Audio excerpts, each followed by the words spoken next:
Okay, to edit your Grudgeball game, you will start with opening up a template. You'll see over here in the right-hand side, it says Use Template. You click on that.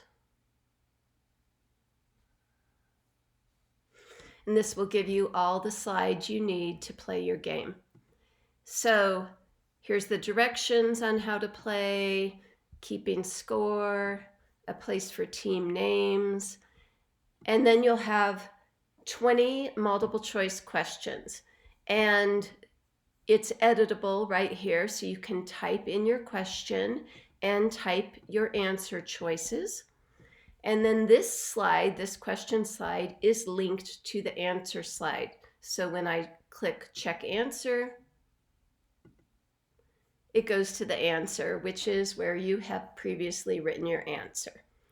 When the answer has been given and you've shown the answer, then you can click next question, and that will take you to the next question. There are 20 multiple choice questions like this. The numbers are also editable because I wasn't sure if you might want to add more or subtract some depending on what you're making it for. After you do the 20 questions, you're going to have let's see where it is. You're going to have the bonus round. And in the bonus round, there's 5 questions that you can use. They're open-ended, so you're going to type a short answer question here. And then this is also linked to the answer, which you will have typed right here. In the bonus round, the students can get double the points. So for a short throw, instead of getting 1 point, they can get 2 points. And for a far away throw, they can get 4 points. And after you're finished with all of this, it will take you to a slide that says final scores, add up your team's points. The team with the most points wins. Congratulations to our winners.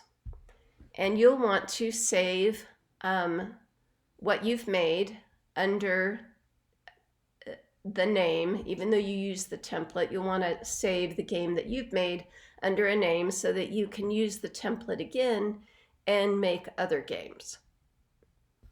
And that's about it. But the way you're going to keep score is you're going to have a separate tab open for the scorecard. And this has editable places for you to put the names.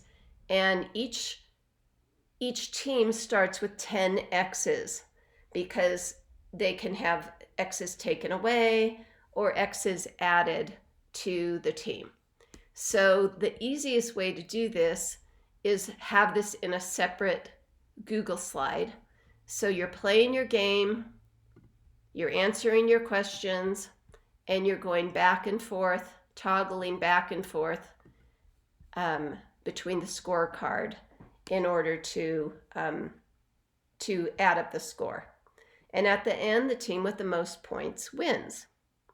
I have detailed instructions on how to play the game, the rules that I use for the game, and also just how to organize it a little bit.